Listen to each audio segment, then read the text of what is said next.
Hi viewers, welcome to DNA classes Udhampur by Khan sir. आज हम application of percentage के ऊपर बात करेंगे। देखिए, जैसे बताया गया कि 80% को हम किस तरह से लिख सकते हैं बच्चे। 80% को पहली बात मैं बता देता हूँ आपको। 1% किसके बराबर होता है? 1/100 के बराबर। 2% 2/100 के बराबर। 3% 3/100। वैसे ही 10% होगा तो 10/100 के बराबर। डिनोमिनेटर जो होता है उसमें आपको हमेशा 100 लिखना पड़ेगा। डिनोमिनेटर में क्या लिखना पड़ेगा आपको? 100। वैसे ही 80% अगर हमें निकालना होगा तो मैं उसको कैसे रिटर्न कर सकता हूँ? मैं लिखूंगा उसको 80 आउट ऑफ 100। 80% को क्या लिखूंगा? 80 आउट ऑफ 100। तो 80 आउट ऑफ 100 का मतलब है अगर मुझे रिटर्न में लिखना पड़ेगा तो मुझे लिखना पड़ेगा 80/100। तो वो क्या आएगा? 80/100 क्या आएगा? 4/5। क्या आता बच्चे? 4/5। वैसे ही अगर मेरे पास 60% होता तो मैं उसको क्या लिखता? 60/100 लिखता। तो वो मेरे पास कितना आता? अगर मैं ये इसको काटूंगा और 2 3 6 2 5 10 तो मेरे पास वो आता 3/5। क्लियर है बच्चे? आगे बताया गया कि परसेंटेज को डेसिमल में और डेसिमल को फ्रैक्शन में कैसे कन्वर्ट कर सकते हैं। तो अगर मैं बात करूं, मेरे पास एक 65% दिया गया है तो 65% को मैं 100, देखो मैंने कहा आपको जब भी परसेंट को आपने डेसिमल में या परसेंटेज को आपने फ्रैक्शन में कन्वर्ट करना है, नीचे क्या लिखोगे आप? डेसिमल में आपको लिखना पड़ेगा 100। तो 65/100 आपके पास क्या होगा? 0.65। ओके, क्लियर है। और अगर मुझे डेसिमल को फ्रैक्शन में कन्वर्ट करना है तो 4.5 को कैसे करना पड़ेगा? 45/10, क्योंकि पॉइंट के बाद एक डेसिमल के बाद कितने डिजिट है? एक डिजिट है। तो नीचे जो मल्टीप्लाई में होगा वो भी क्या होगा? 10। तो मेरे को इसको सबसे पहले अगर मेरे को परसेंटेज में दिखाना है तो मुझे क्या करना पड़ेगा? 10/10 के साथ उसको पहले डिनोमिनेटर को मुझे क्या करना पड़ेगा? 100 बना। आगे क्या बोला गया? आगे बोला गया परसेंटेज को अगर आपको रेशो में निकालना है, अगर हमारे पास 90% दिया गया बच्चे, उसका मतलब होता है 90/100। परसेंटेज जब भी आपको लिखना है डेसिमल में आपका क्या आना चाहिए? 100 आना चाहिए। ठीक है। अगर मैं इसको काटूंगा मेरे पास क्या बचेगा? 9/10। तो इसको मैं रेशो में कैसे लिख सकता हूँ? 9/10 को 9:10। अगर मेरे पास वैसे ही 40% होता तो 40% होता, मैं लिखता 40/100 और इसका जीरो काट के 2 2 ज़ा 4 2 5 ज़ा 10। सबसे पहले लोएस्ट करता तो 2/5 और इसको रेशो में कैसे कर सकता हूँ? 2:5। इस तरह से मेरे पास ये बनता। ये क्या लिखा? परसेंटेज को रेशो में हम कैसे कर सकते हैं। ठीक है। अगर मुझे दिया गया 3:4, अगर अभी हमने पढ़ा कि परसेंटेज को रेशो में कैसे कर सकते हैं, अगर रेशो हो उसको परसेंटेज में कैसे कर सकते हैं? 3:4 को क्या करेंगे? सबसे पहले फ्रैक्शन की फॉर्म में लिखेंगे और सबसे पहले हम क्या बनाएंगे? अपने डिनोमिनेटर को 100 बनाएंगे। तो हमें मल्टीप्लाई डिनोमिनेटर बाय न्यूमिनेटर उसके साथ करना पड़ेगा जिसके साथ मैं डिनोमिनेटर में क्या बना सकता हूँ? 100।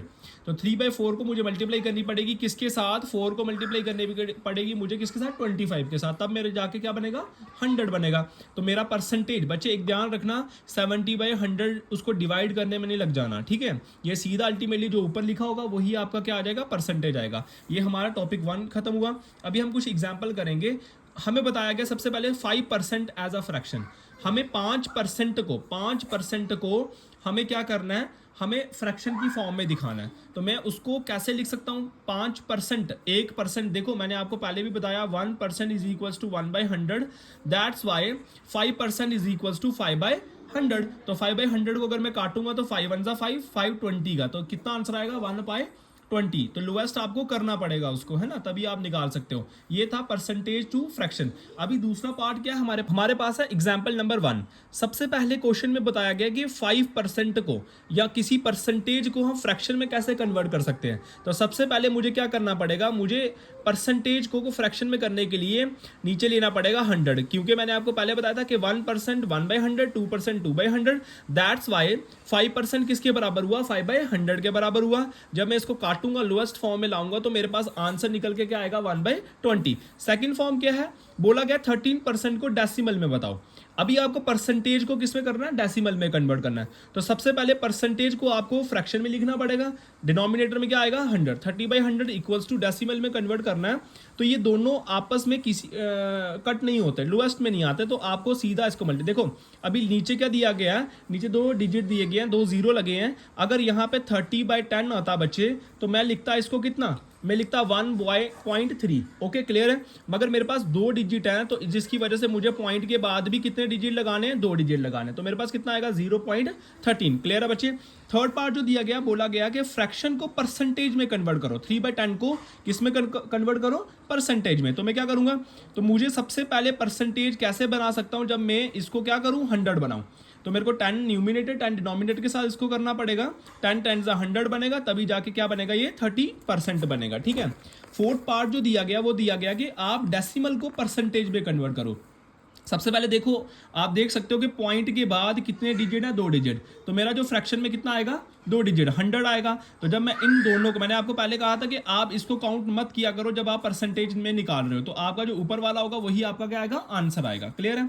अभी एग्जाम्पल नंबर जो 2 है, वो बताया गया कि after spending 75% of her money चमेली हैड इतना, कि जब 75% अमाउंट उसने चमेली ने स्पेंड कर दिया, उसके पास कितना बचा है, 600 बचा है। आपको चमेली के पास कितना पैसा बचा है, 25% ऑफ मनी, वो आपको निकालना है। तो 75% उसने निकाल दिया, क्योंकि हम, आपको पता है कि हम हमेशा कितने परसेंट में से अमाउंट निकालते हैं, 100% में से।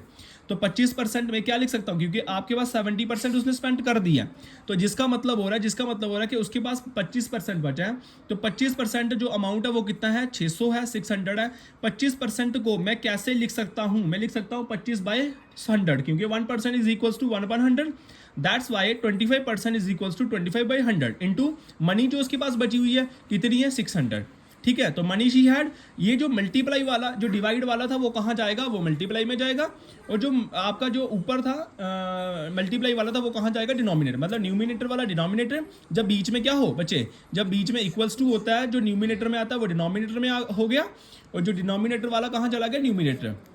इसीलिए ये ऐसा आया 600 इंटू 100/25। देखिए मैं ऐसे भी इसको निकाल सकता हूँ, मगर ऐसे क्या होगा, जो कैलकुलेशन होगी वो थोड़ी सी मुश्किल हो जाएगी, जिसकी वजह से मैंने क्या किया, 600 इंटू 100 ऊपर चला गया, 25 नीचे, 25 वन जा, क्योंकि मैं 100 को एलिमिनेट कर सकता हूँ आसानी से। तो 25 वन जा, 25 फोर जा 100, 6 फोर जा 24। तो मेरा जो आंसर निकल के आया कि चमेली के पास कितने पैसे बचे, 75% जो अमाउंट उसने स्पेंड करा था वो कितना था बचे, 2400।